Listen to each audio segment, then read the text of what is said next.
So welcome and good morning. We're going to start off with right here, right now. So if you all want to mute yourselves, I'll put up the lyrics and Richard's going to play it for us.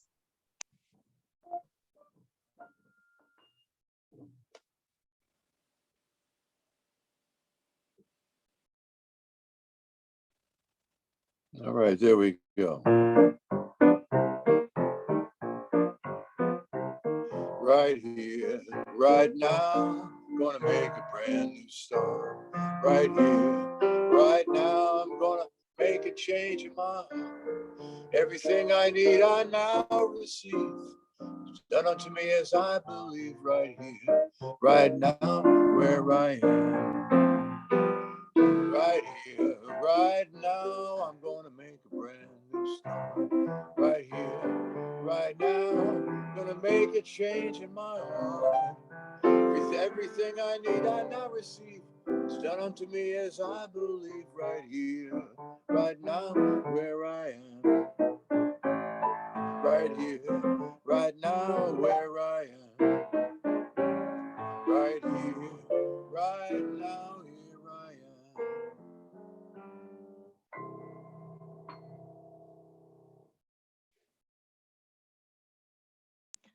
Right here, right now. Here we go. That's where we start. Thank you, Richard. I love that song. I think that's Michael Gott's song.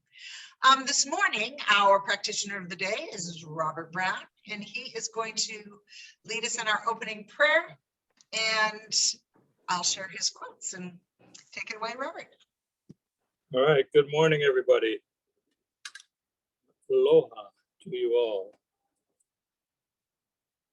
I invite you to close your eyes and join with me in consciousness, where we always are in consciousness.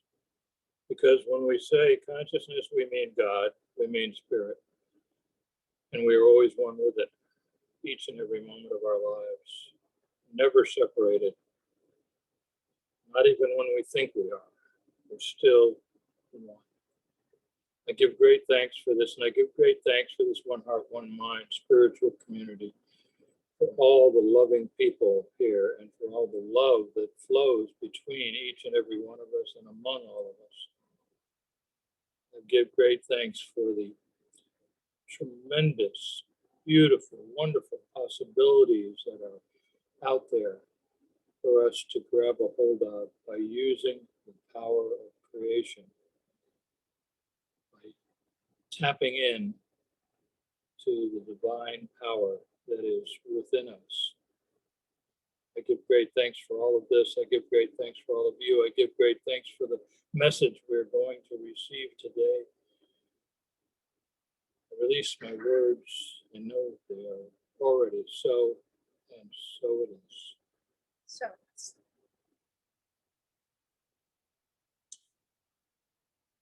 For the quote of the day, I chose one from Ralph Waldo Emerson. I'm sure you've all heard of him. He is one of the major influences on Ernest Holmes in creating the philosophy of science of mind and spirit.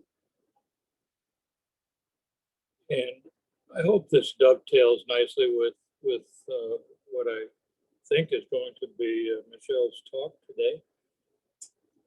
So Mr. Emerson said, "Be not the slave of your own past. Plunge deep into the sublime seas. Dive deep and swim far.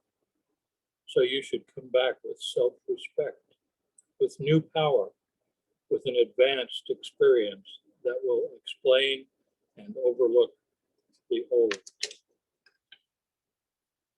I particularly like the plunge deep into the sublime seas, dive deep and swim far, since I've been in Hawaii since last November, and I've spent some time not diving too deep and not swimming too far, but diving and swimming.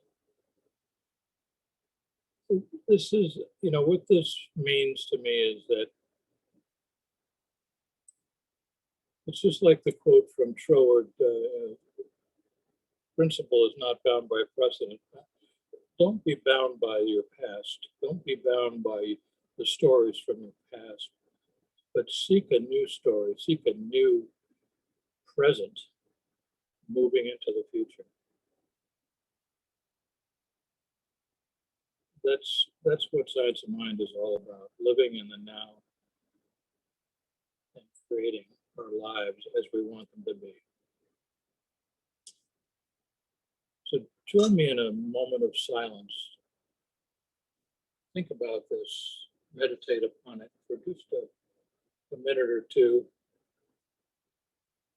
Think about getting rid of the past that has been governing your life. Get that self-respect, that new power, that advanced experience that will cause your present to be wonderful, full of love and joy, and will lead into an even more wonderful future.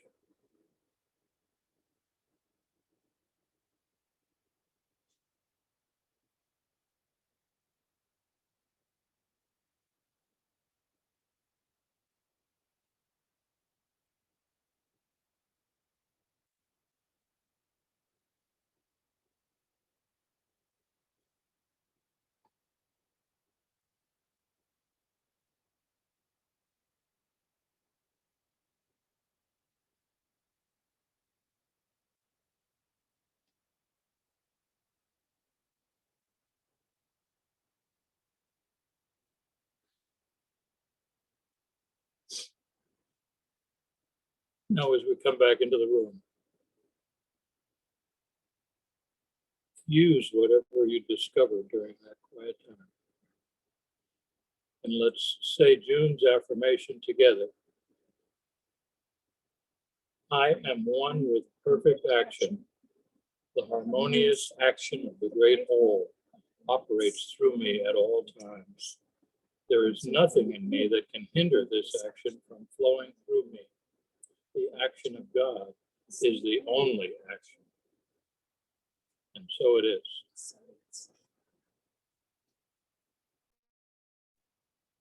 And I believe we should have a song coming up. Thank you. Yes, we have a song. Thank you, Robert. That was beautiful. What a lovely quote. I've got Richard Richard, do you want to give us a intro? Yeah, sure. Just for a minute, thinking about what love is. Michelle had requested that I do "All You Need Is Love," by the Beatles, the Fab Four. And what is love? It's good to be reminded from time to time about what that is. Here's a couple of thoughts from the Dalai Lama that I really kind of enjoy. I have it up on my refrigerator in the studio. To promote human values such as compassion, forgiveness, tolerance, contentment, and self-discipline. To promote religious harmony and understanding among the world's major religious traditions. Love is about going beyond ourselves and including everyone else. And I think that's the ticket. So that's what this song is about. It's called "All You Need Is Love." All you need is love. That's the long and short of it. By the Beatles, 1967.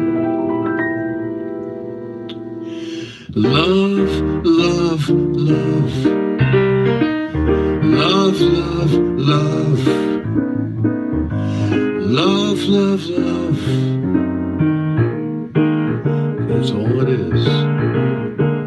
Nothing you can do that can't be done. Nothing you can sing that can't be sung. Nothing you can say, but you can learn how to play the game. It's easy. Nothing you can make that can't be made. No one you can save that can't be saved. Nothing you can do, but you can learn how to be in time. It's easy.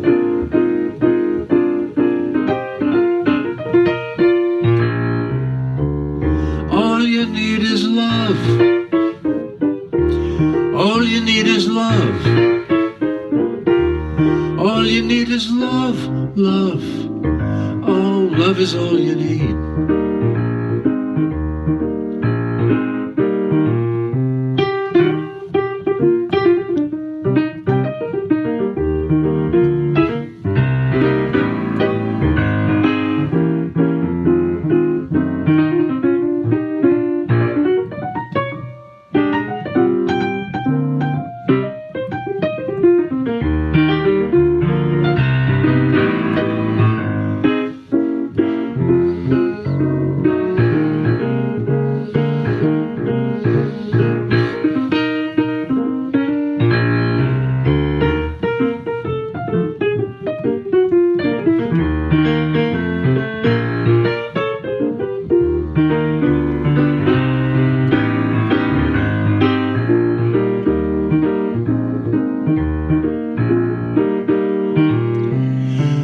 Nothing you can know that isn't known. Nothing you can see that isn't shown. Nowhere you can be that isn't where you're meant to be. It's easy, oh so easy. All you need is love. All you need is love. All you need is love, love. Love is all you need. All you need is love. All you need is love. All you need is love, love. Love is all you need. Love is all you need. Love is all you need. Love is all you need. Everybody, love is all you need. Love is all you need. Love is all you need. Love is all you need. All you need is love.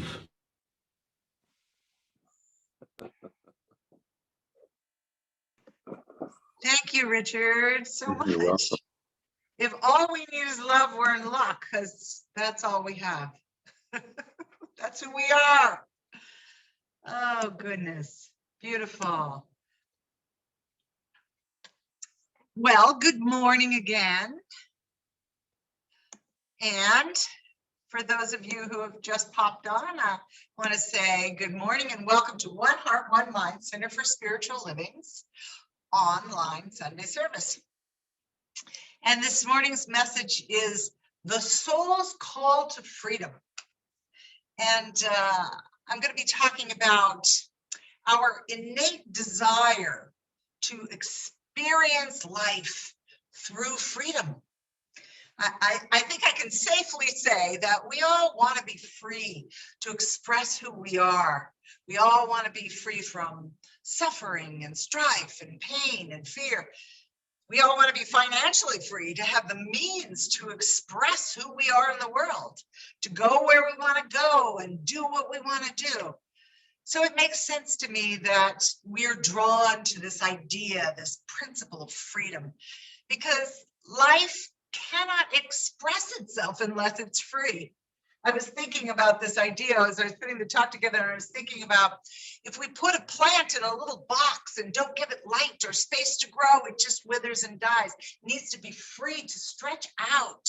Life needs to expand and grow. And it does that through the principle of freedom.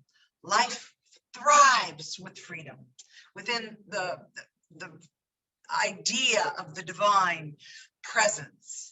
That's the essence of freedom. Life expresses itself through this principle, and all we have to do is look around us at nature to see how the principle of freedom allows this idea of the divine in and through and as its creation to express itself in such a variety of ways. Ernest Holmes used to call it, Ernest Holmes, our founder, used to call it unity through multiplicity. We can see the expression of this divine life in and through everything around us. I found this wonderful quote from our founder, Ernest Holmes, right on the very first page of the Science of Mind text. He talks about freedom. It was that important to this philosophy of the science of mind. And I'm going to share that with you. Let me get my screen up here. I'm going to share this quote with you. I'm going to have to move it. Beautiful quote. To suppose that the creative intelligence of the universe would create mankind in bondage and leave him bound would be to dishonor the creative power which we call God.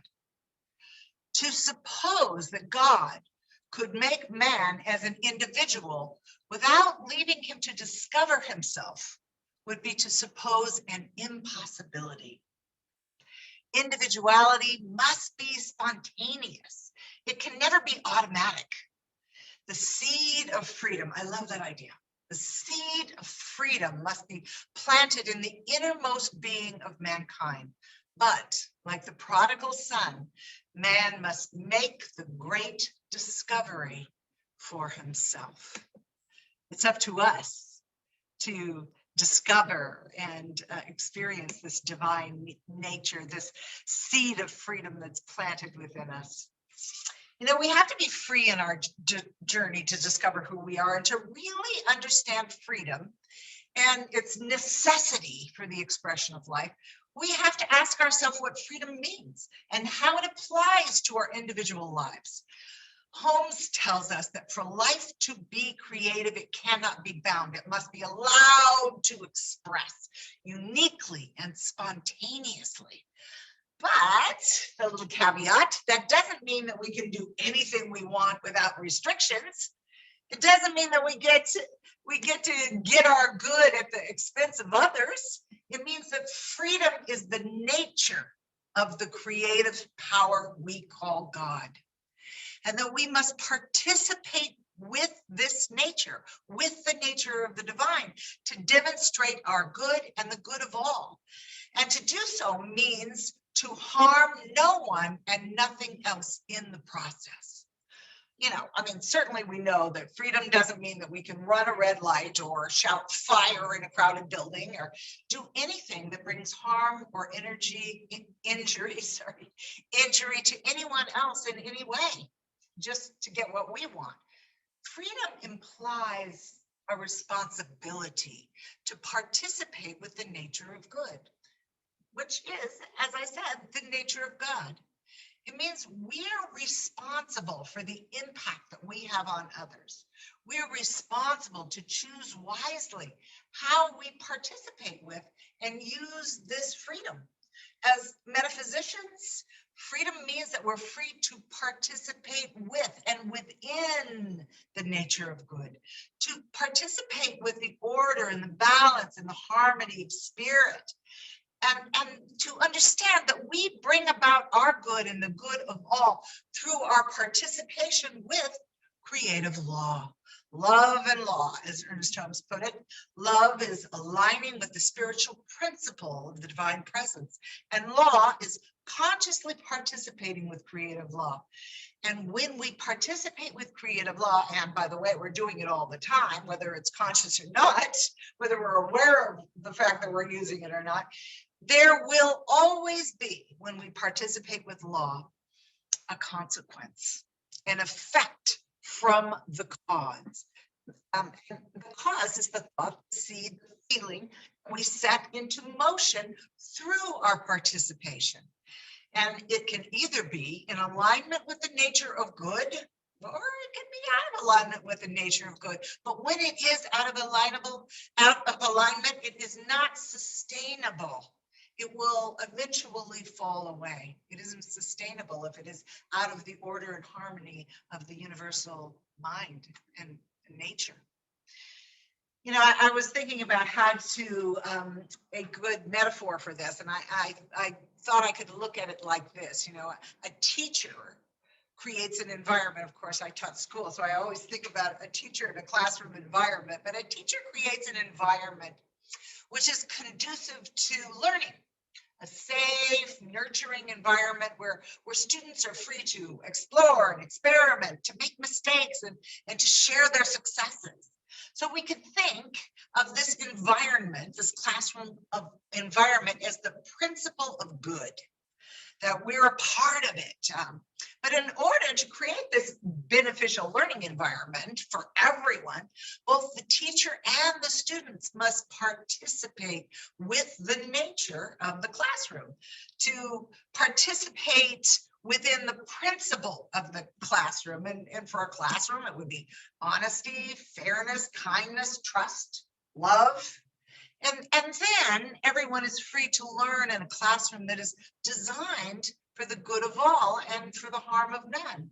When I was teaching, I used to say that there was freedom within the structure of the classroom, and the rules and the safety and the experience of being in a learning environment.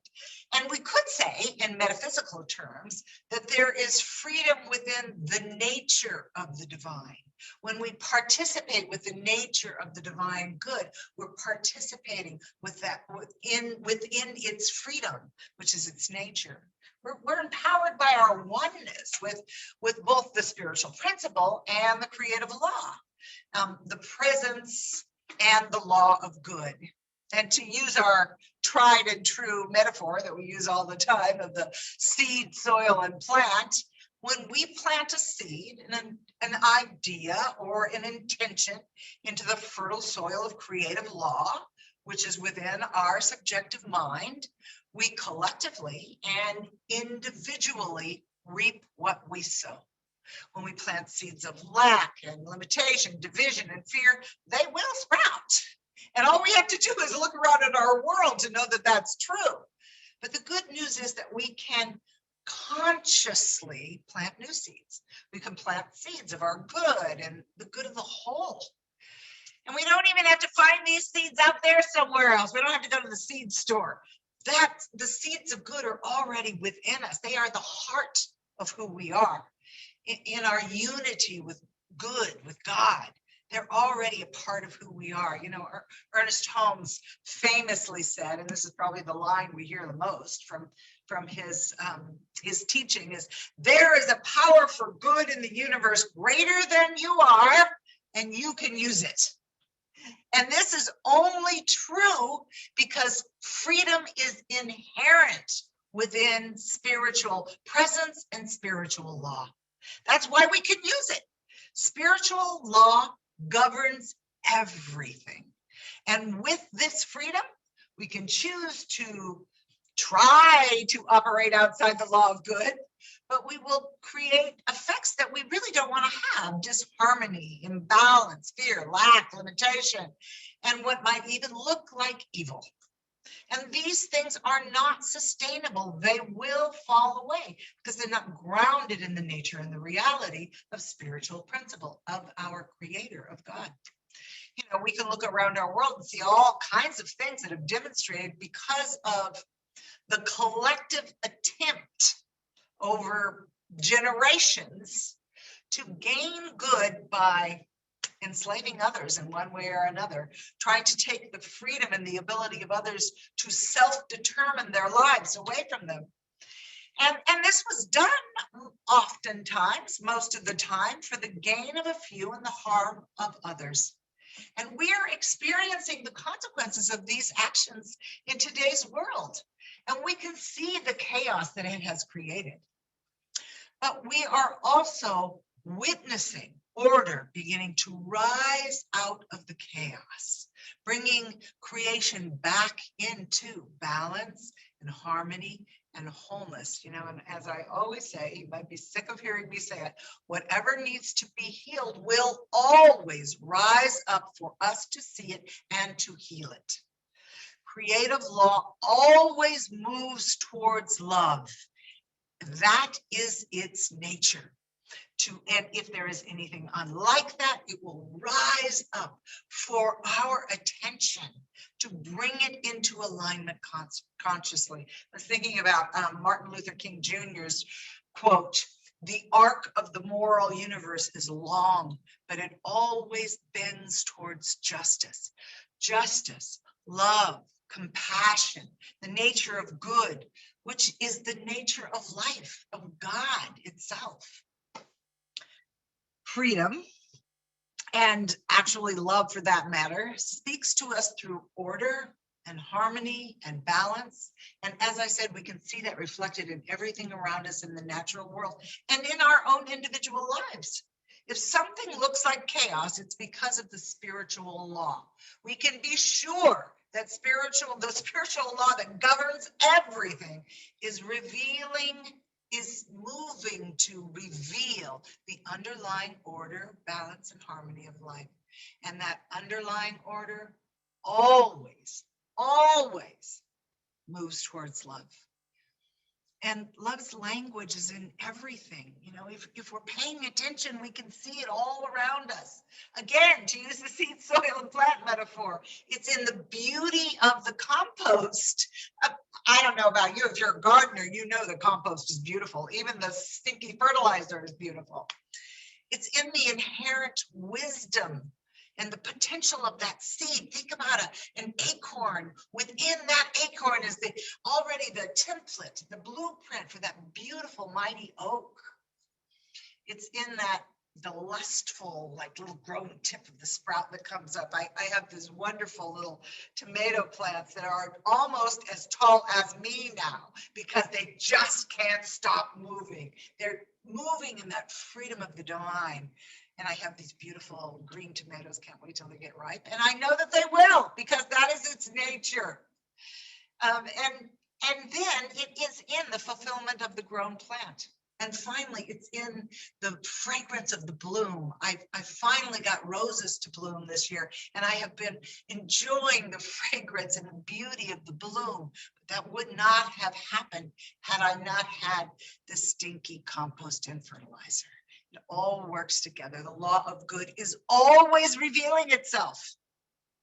So I think I've said in past talks that I've been doing a 12-step study group on Mondays. And this past Monday, Leslie was there, she'll know, we were discussing the 11th step of the AA program, 12-step program, which, by the way, is very, very science of mind. And the 11th step is sought through prayer and meditation to improve our conscious contact with God as we understand him. Love that they put that in there. Praying only, and this is great, I love this, praying only for our knowledge of his, I probably wouldn't say his, but that's their language, his will for us and the power to carry that out. Now that sounds like science of mind to me, but the interesting part, I think, is the piece about praying for the knowledge of God's will for us. And I remembered something as I was reading this last week, that Holmes had written in the Science of Mind text about God's will. And it put it into such clear perspective for me. I'm going to share the quote because I think these quotes are really worth sharing. Let's see. I will get this up. Sorry. Here we go.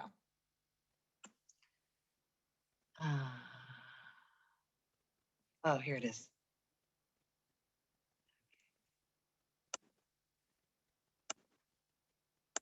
Love this.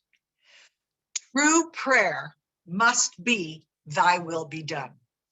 But the implication relative to the will of God in this prayer is not a submission to the inevitability of evil or limitation.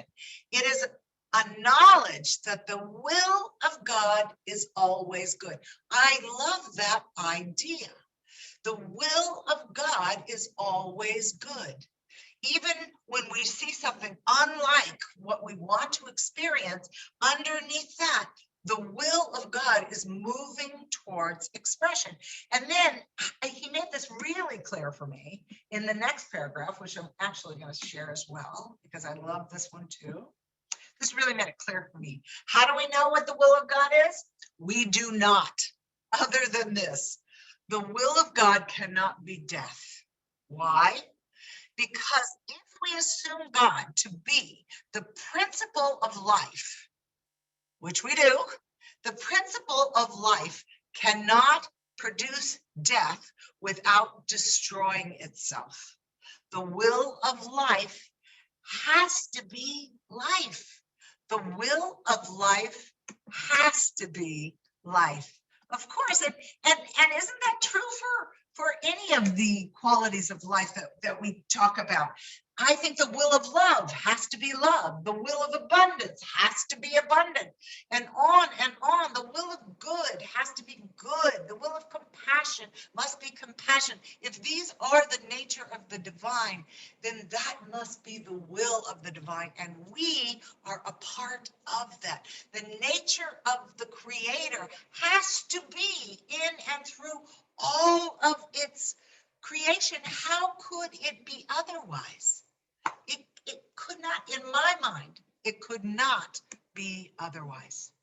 So far I've talked about how freedom itself is necessary for the presence of God to express itself in the world through the power of creative law, which are aspects of, both of those are aspects of the one life. I know we always like to neatly compartmentalize them as the presence and then the law, but that is all within the activity of the divine.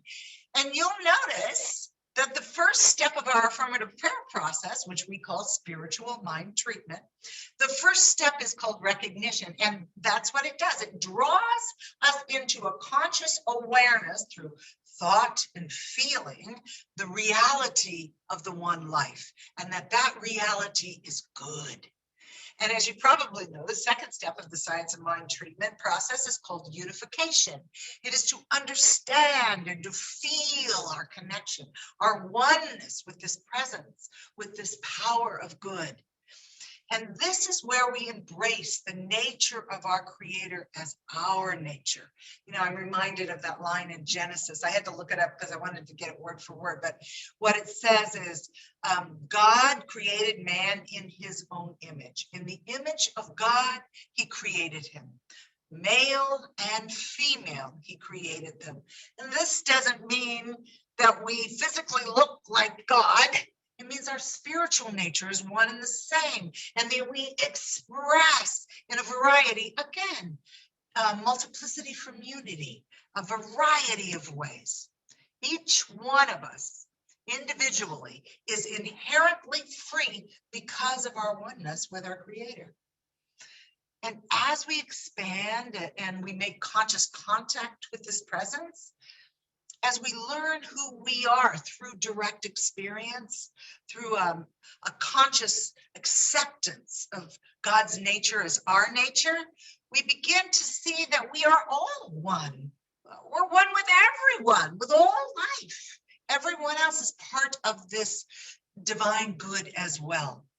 And we begin to move beyond the barriers that we've constructed because of our outward appearances, you know, our religion, our race, our gender, our age. I could go on about all of the physical and emotional and geographical gender differences that we see around us. But as we become more aware of who we really are, we begin to recognize that everybody's a part of this life too, which means that at our core, we are one with everyone and everything, which I believe changes the way we see and experience the world. It changes the way we think. It changes the way we feel. It changes the way we act in the world. You know, I know I've mentioned either on a Sunday talk or in one of our weekday classes or workshops that I've been working on removing what I call the arbitrary barriers that I've constructed throughout my life and that have held me back. And that I've been doing this by empowering myself through asking empowering questions about these arbitrary barriers. You know, when I think I can't do something, for example, because I think I don't have enough money, or I'm too old, or not smart enough, or not capable enough, I have to stop and ask myself, is this really true? Because if it is something that is within the nature of the goodness of the divine and within the nature of God, then there's always a way forward. There's a creative power that I can participate with, that I can use to set things in motion. And then things will line up for me for the expression of my good and the good of the whole. So I went looking for some examples of people that have done amazing things later in their lives that were never held back by the arbitrary barrier of age. And here's what I discovered. Did you know that John Glenn went into space at the age of 77? I did not know that. I kind of had a vague memory of it. Did you know that Grandma Moses didn't start painting until she was 76? Did you know that Ben Franklin signed the Declaration of Independence at the age of 70, which was really old back then? Did you know that Christopher Plummer, you know, the Sound of Music guy, he won his first Oscar at the age of 82. Clearly, these people didn't let the arbitrary barrier of age hold them back. Heck, I have a lot of things I want to do and still contribute to life. So at the age of 67, this is very inspiring to me. I can just let go of that idea that I can't do it because of my age or any other arbitrary barrier that I've created for myself. And here's another thing. I have also started to ask myself, and maybe you've done this as well. I don't know, maybe it's just a maturity thing, but I've started asking myself, when I do things, am I doing this because this is the way I've always done it? Or am I doing it because it's important to me and it brings meaning to my life and joy to others? You know, I have to stop and ask myself, am I holding on to meaningless traditions and unproductive practices that have lost their relevance to my life? Or are they still meaningful? Questioning what things mean to me, you know,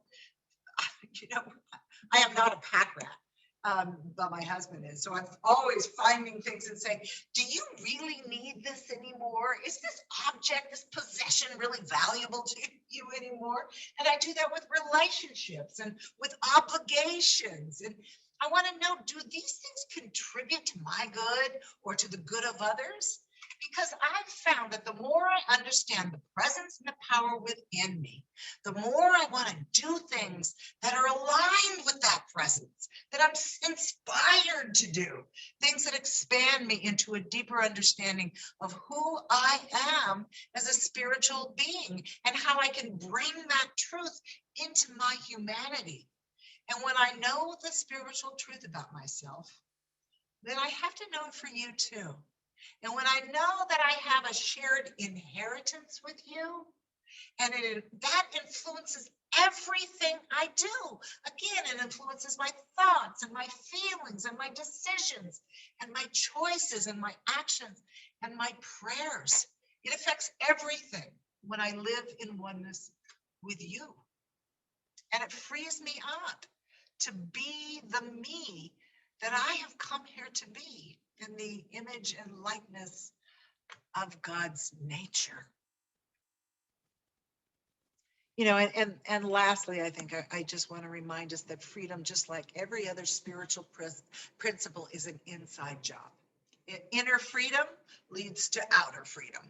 In our spiritual principles and practices class that we're doing, I'm doing it with Relaine. We're doing it on Wednesday evenings. We've been talking about how spiritual principles are not just these abstract ideas. They are states of being. That the purpose of our daily spiritual practices and all the different methods that go along with those practices are to move us into the state of being of the spiritual principles, the state of love, the state of compassion, of abundance, of joy, and the state of being free. Our outward experience of freedom begins within us. And I was reminded of Nelson Mandela, what he said while he was imprisoned for standing against apartheid in South Africa. He said that prison, far from breaking our spirits, made us more determined to continue with this battle until victory was won. And what I hear him saying is this state of freedom, of inspiration towards justice, towards love for all and the good of all, was a state of being within him, so strong that he couldn't abandon it, that nothing would break his conviction. And then after he became president of the country that had imprisoned him for 27 years, He said, and I thought this was kind of funny. I'm just sharing it for the humor of it. He said, in my country, we go to prison first and then we become president. I love that conviction. And, maybe I'm putting words in his mouth here, but from where I stand, it looks like he knew when participating with the principles and the laws of good that he would not only survive, but he would thrive, and he would bring everyone else along with him. He's such an example of what it means to live the presence through spiritual law, through the freedom that is inherent within life. So, my invitation to you this week is to stretch your freedom muscle, to ask empowering questions. Where am I limiting myself and creating arbitrary barriers that may no longer apply to me or serve me?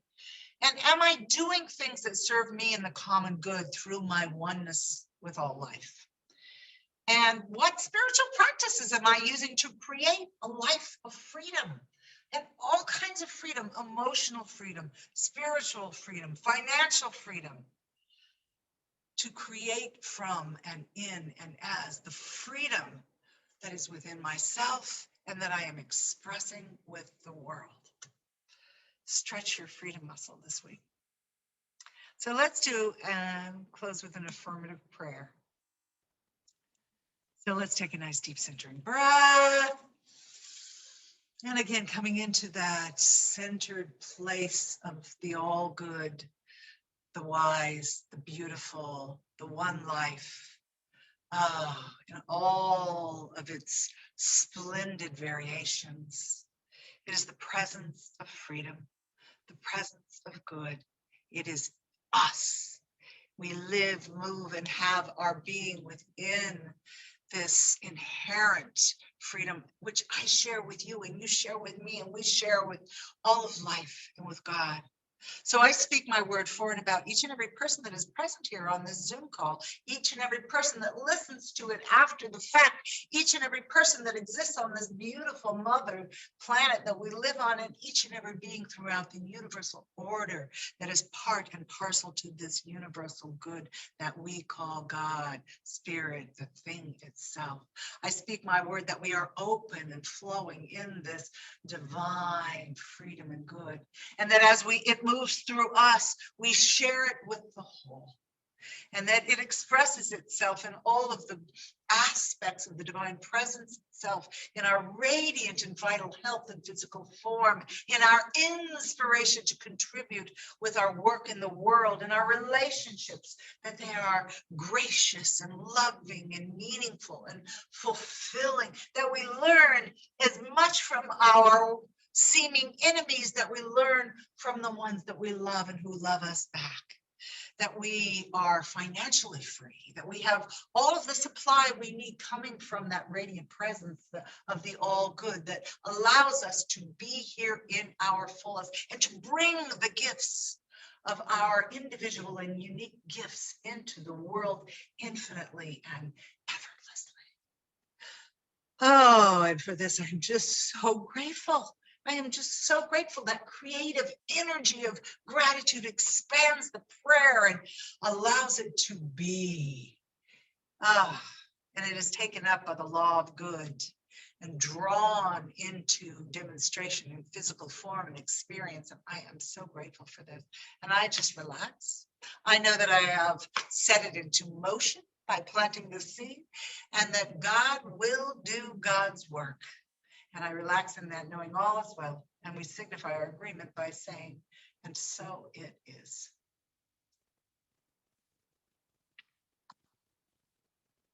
And so it is.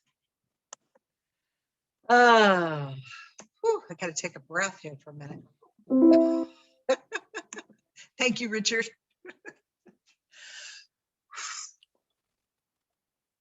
So this is our time. One more spiritual practice. of giving, sacred giving. We know that we keep that circulation of good flowing through us. As we give, we receive. As we receive, we give. And is with the attitude and the fullness of love and spirit that we give in that we receive as well. And so if you are giving a financial contribution to the spiritual center, there's several ways that you can do that. You can do it on Venmo. I still have it up in Leslie Massapost's name, even though she is not actually our board president anymore. Robert Brown is, but she is still the assistant minister, and so I've still left it. So you can look for her name on Venmo, and it goes directly into our One Heart, One Mind bank account. You can give on Tithely. Although there's a fee on Tithely, there's no fee on Venmo. Or you can send a snail mail check to our assistant treasurer. He assists Rob McGregor, our treasurer, and send it to his address, and that'll be up in the chat room. So you can look for that if that is your favorite way of giving. And I invite you to say the affirmation. So imagine you're holding your financial gift. Oh, the divine supply of God. And say the affirmation with me. I recognize that my gift is an instrument of the energy and love of God. As it flows from me, it uplifts and advances all life, including mine. I give and receive joyously. I am so grateful. And so it is. It is. And Leslie, do we have any announcements today? Yes. On Wednesday evenings is the principle and practices class from 6 to 7:30 that you heard Reverend Michelle mention in her talk today. And so you do not need to have gone to the previous classes to be able to participate in this one that's upcoming. And then on Tuesday, Reverend Michelle is facilitating the spiritual inoculation class, and it's also at 6 o'clock. And her topic is going to be life vision. And then Monday evenings is the spiritual or metaphysical journey in the 12-step program. And we're going to be covering step 12 of the 12-step program, which is all about service. So if you want to talk about doing sacred service in your life, I can't believe we've already gone through all the 12 steps, Leslie. It's been quite a little journey. I really enjoyed it. But anyway, a great journey. Yes. Yeah, it really has been fun. Okay. Are there any other announcements from anyone? Okay. We are ready for our benediction then. So if you'll please join me in consciousness, as we know that it is God's action that was the directive in today's service. And we are thankful for this lesson that we received and all who participated in making it happen. And what we know is that everyone has their own way of doing things. And what we choose to do in leading our lives is to be an expression of love and non-judgment. For we know in doing so that we grow individually, spiritually, and we enrich the souls of all those that we make contact with. We are joyous for this philosophy known as the science of mind, and we move forward in enrichment in our lives, knowing that things like today that we participate in and that we were divinely directed to do help us in that enrichment. We are thankful for this. We say thank you to that higher power, and we let it be. And together we say, and so it is. Beautiful. Thank you so much, Leslie. That was perfect. And thank you to Richard. I'm just going to thank you in advance for all of the beautiful music and the last song that you're about to play. Thank you to Robert for being our practitioner of the day. Beautiful quote, by the way, and all your contributions. Thank you all for being here.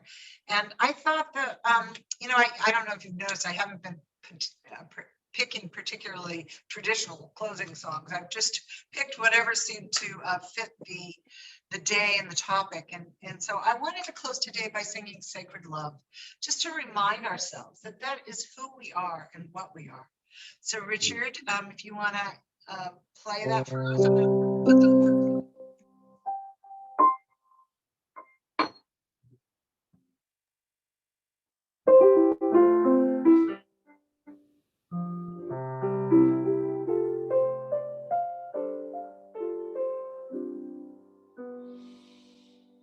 You are sacred love.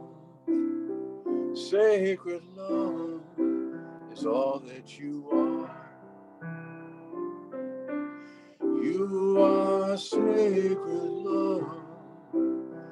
Sacred love is all that you are. Show the way, God, show the way.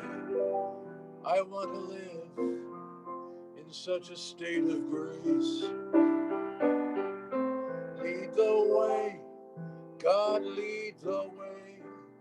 I want to live in such a holy place.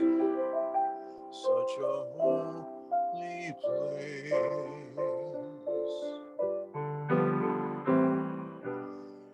You are blessed peace. Blessed peace is all that you are. You are blessed peace. God, blessed peace is all that you are. Show the way, God, show the way. I want to live in such a state of grace. Lead the way, God, lead the way. I want to live in such a holy place. Such a holy place.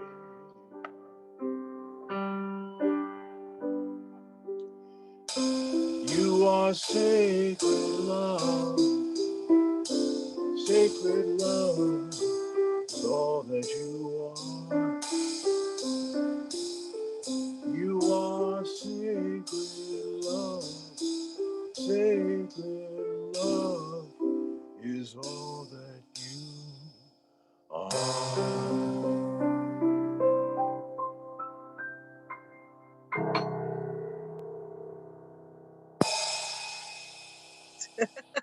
Thank you, Richard. Oh, thank you. I see lots of new faces that got on. Hi, Sharon. Hi, Gisela.